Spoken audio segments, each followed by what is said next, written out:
Would you believe it's 11 o'clock at night? Here I am doing a video. Partly because I took a very, very late nap. And when I take late naps, I stay up late. So I'm going to be here for a while. Now, I don't have what you call a planned story. We're just going to pick it up a little at a time. One thing I have a problem with is when I decide I want to do a video, I have to go to the bathroom, get cleaned up, do my hair, do my makeup and everything. I'm just going to quit doing that anymore. You're just going to take me like I am. This is how I look every day. Had this red top on all day long, short sleeve. Not going to show you below this because I've been reviewing some of my videos and every time I raise my arms, the upper arms start flapping. Do you know what I'm talking about?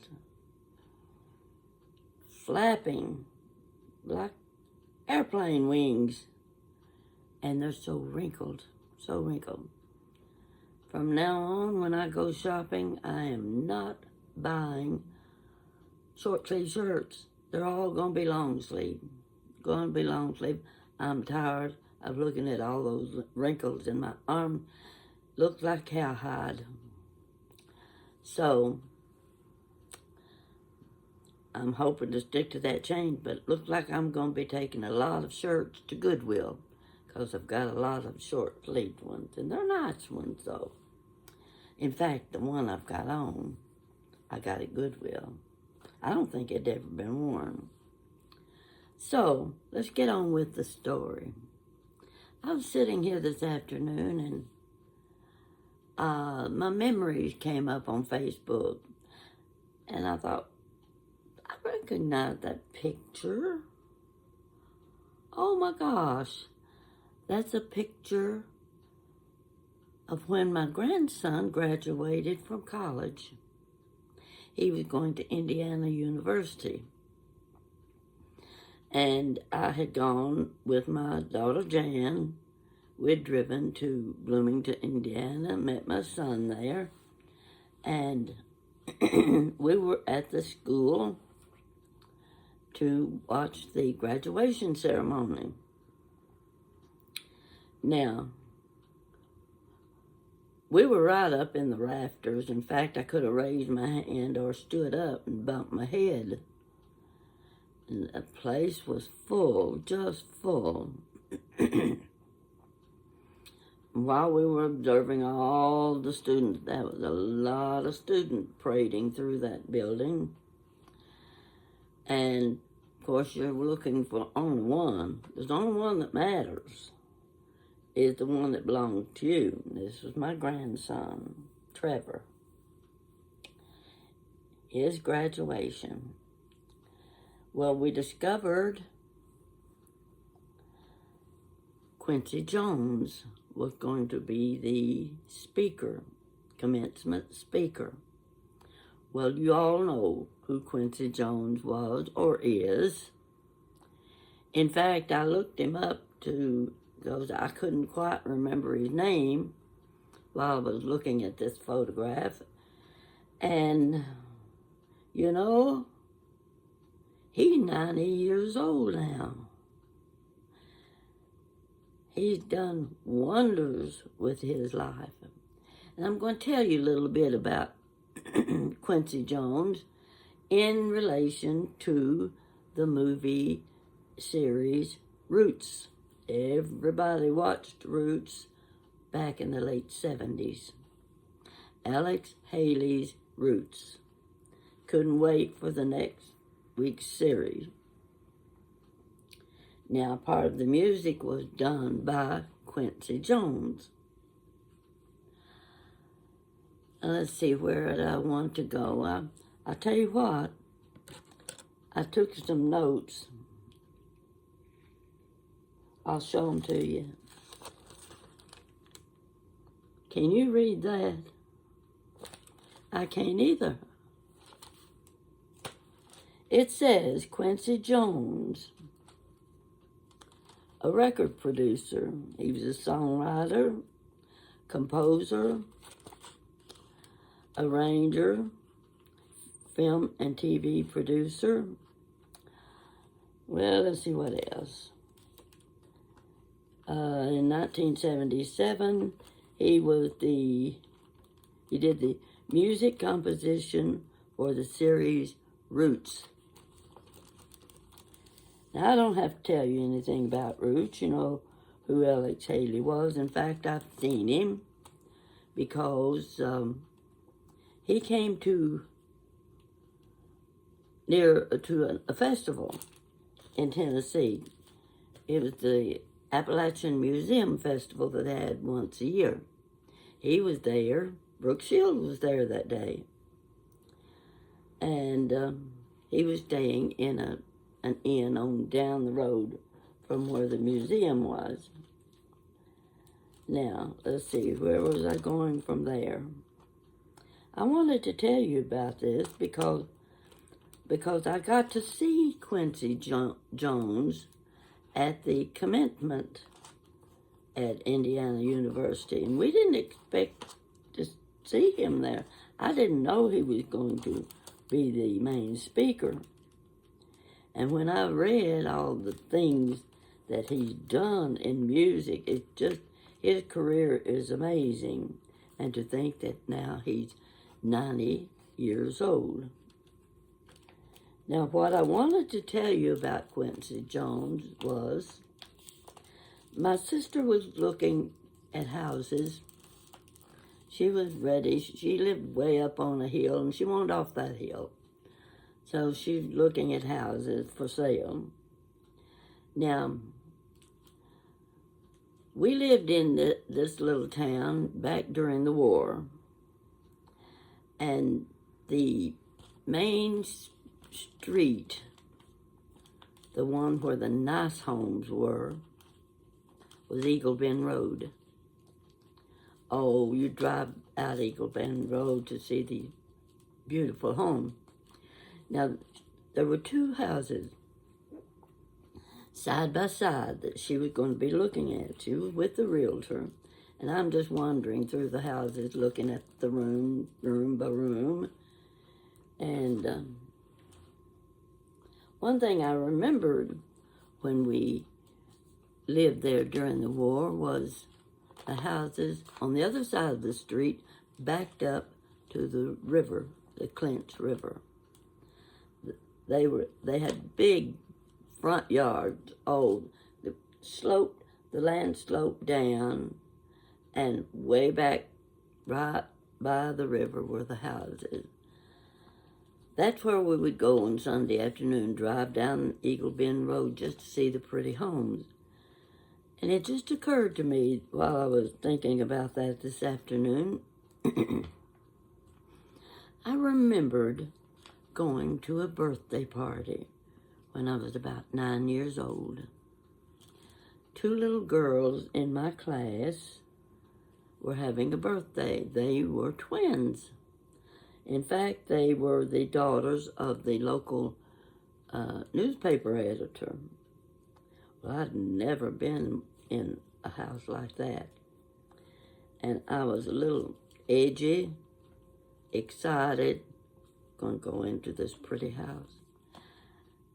And it's funny how some names and things you remember from, golly Moses, how many years?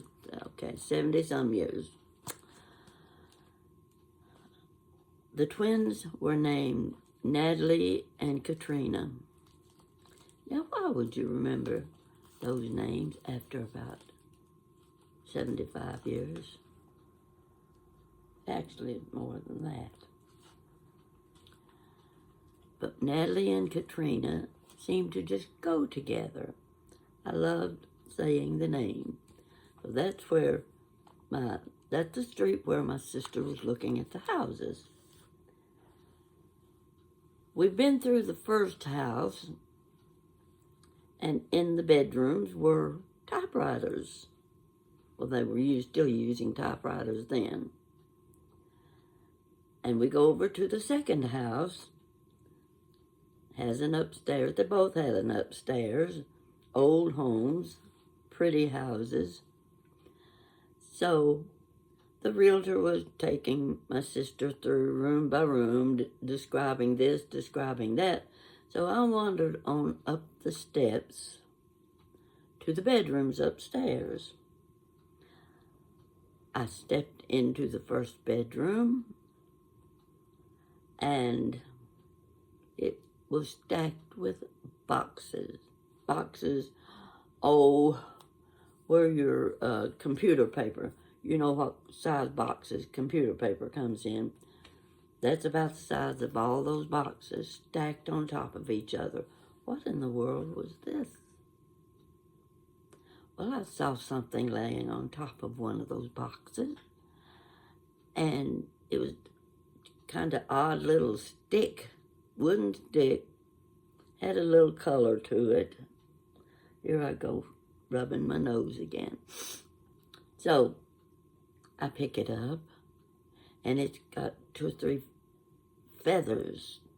They weren't just feathers, they were special feathers, you could tell. Little piece of leather string on it. Thought, what in the world is this? Well, I got to looking. There were labels on the boxes. They were the script for the movie series Roots. Oh my gosh. All of this material is from the movie series. I couldn't believe it. And there would be odd little items sitting on top of a box, and I couldn't tell what it was. But I knew it was something they had used in the movie. I go into the second bedroom. More boxes. And I'm trying to see if I can see anything I can read, because I knew all of this material had been produced on those typewriters in the house next door. I looked down, and there was a big frame, picture frame, leaning against the boxes. What is this? I'd say it was about 24 by 24 inches square. So I picked it up. I almost dropped it. It was the gold record. Quincy Jones' gold record that he had received for the music composition for Roots. I walked back to the top of the stairs. My sister was talking to the realtor at the foot of the stairs. And I said, get yourself up here. There's something you've got to see. Well, she said a few more words, and I said, are you coming? She came up the stairs. I said, you're not going to believe what you're going to see. I took her into that bedroom, and I picked up the gold record album. Held it up so that she could see, and I said, take a look at this. I thought she was going to fall backwards against the wall. Quincy Jones' gold record album. And I was holding it in my hands. Do you know how exciting something like that can be? Well, it was. It was for me. So, let's see, there was more I was going to tell about this story, and I've already forgotten it. Yeah. Let's see if I can look at my notes. Oh, yes. Let's go back to the graduation. He was the commencement speaker at Indiana University. This year was 2010. That's 13 years ago. He was being honored with a doctorate of music by the university. Now, I went on the internet to see how many awards and Grammys and Oscars this man had won. You wouldn't believe. You would not believe his record. He's in the Hall of Fame for rock and roll, for jazz. The list is long. You'd have to go on the internet and read them, because I couldn't remember them. You can see my little notes. Isn't that ridiculous? I can't tell what those long words are. I just had to guess at them. So anyway, just think about that. Quincy Jones, born 1933. He's 90 years old this year. Fascinating. And to think, I was sitting up in the rafters of the college, watching about 500 students parade through. Yep, there he is. He's a tall boy, 6'2", handsome young man. Oh, I'm talking about my grandson, not Quincy Jones. 13 years ago, I'm in a room watching Quincy Jones make a speech. I'd forgotten about that for years, and I don't even know what brought it to mind today. And I thought, not everybody gets to see a celebrity like that. And at the time, I really didn't think about what a celebrity he really was. I had to go on to the internet and read his background, and you would be amazed. This man has done fantastic things. Now, not to say that Alex Haley hasn't too, because I remember back, I was living in Lexington when they did the film of Roots. And I was working with a girl who was a graduate student at the university. She belonged to some organization. They have all those organizations for the students. And just by chance, they had already written and requested Alex Haley to come to Lexington to speak before this organization. Now, they did that before we got to see the movie, the first episode. And when that first episode came on, everybody was watching Roots. It was an exciting time. So, you know what happened. The next day we come to work, and I'm talking to my coworker, and she said, everybody is trying to get Alex Haley as a speaker. And he's so booked up. And she said, just by chance, my organization got to him early. And he will be speaking to us. I don't know what the date was. But she was so excited because they thought ahead. And Alex Haley would be coming to Lexington to speak to that organization. And then, of course, it was later, I'm at the Appalachian Museum the day of the weekend they're having the festival. I'd been to them before. The museum has all the log cabins. People come and they cook. They use those great big black pots you've seen in the old movies. They're, of course, making beans and cornbread, stuff like that, selling to the people attending. They've got animals everywhere. They're all country music singers, and they've brought their tapes, recordings.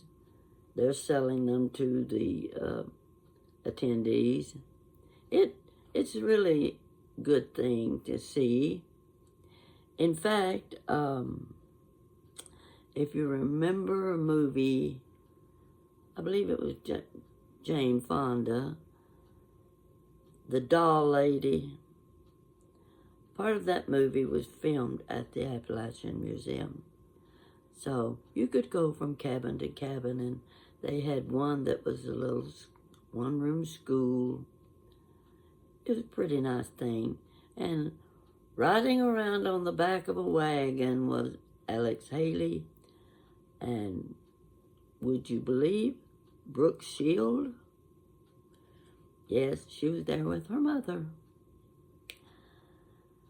I hope you've enjoyed me telling this, and it's fascinating when you get to thinking back, and just a simple little thing, just like a spark,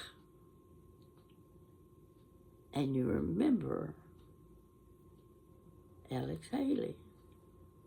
You remember Quincy Jones. And naturally, my grandson, he was the reason I remember Quincy Jones, because it was his college graduation I was attending. Now and then I may come up with another little interesting thing. You know, you think you've never met any interesting people or famous people. You always want to meet famous people. But once or twice I had the chance, and I didn't have the nerve to ask them for their autograph. I just couldn't do it. And you know, one of those people was Robert Urich. Now, you younger ones won't remember Robert Urich. Very handsome young man. At the time I saw him, I was in a small town called Midway. Railroad track went right straight through the middle of the town. Shops on each had to cross the railroad track to go from shop to shop. And I'm in a little antique shop. Nobody's there except the friend I'm with. And this young, good-looking young man walking around in a navy blue jacket. And he had a little twig of hair that kind of dropped down on his forehead. And I kept glancing at him. He didn't look my direction at all. I thought, he looks familiar. I've seen him before. So I walked up to the desk and I asked the lady that was working, I whispered, "Is that Robert Urich?" And she said, "Yes." My heart started to thump. She said, "He's in Lexington filming a movie." Now, after that, of course, I stood right beside him and just didn't have the nerve to say, "Could I have your autograph?" I just couldn't do it. Of course, I didn't have a piece of paper to write on anyway, but I'd have found one real quick. You know that feeling when you see someone famous or someone you would like to shake hands with, but you don't have the nerve to do it. Robert Urich advertised something to do with dog food, and he was on, it's like the Progressive insurance ad we see every 30 minutes. Robert Urich was advertising the dog food. I don't know if it was dogs, but it had something to do with dogs. And shortly after that, he died. I don't know, I can't remember if he died of cancer, which I think he did. But I thought, oh my gosh, I was so sad over that. But look him up on the internet and you'll see what a handsome young man he was. So he was very young. Now, I don't know how I got from Alex Haley and Quincy Jones to Robert Urich. But if I don't stop now, I'm going to be talking about my neighbor's dog or a cousin. Oh, yeah, I have to tell you the story about my cousin. But it can't be told now. This is another subject, another time in history, and it's very interesting, and I'm going to remind myself with a note, tell the story about your cousin. Thank you for watching me, and I have just been so busy reading messages. It's just amazing. The things you say, the compliments. My chest is starting to swell a little bit because of the affection you show in your messages, and I can tell you mean what you say. So I'm going to get off now. I'm going to probably turn on the TV and see if I can find a good Cary Grant movie. What's better than Cary Grant? Well, here's the short-sleeved shirt. I'll get my wear out of it tomorrow. Then I'm going to shop shopping for some long-sleeve shirts. You take care. You be good. And you keep watching my videos. Bye-bye.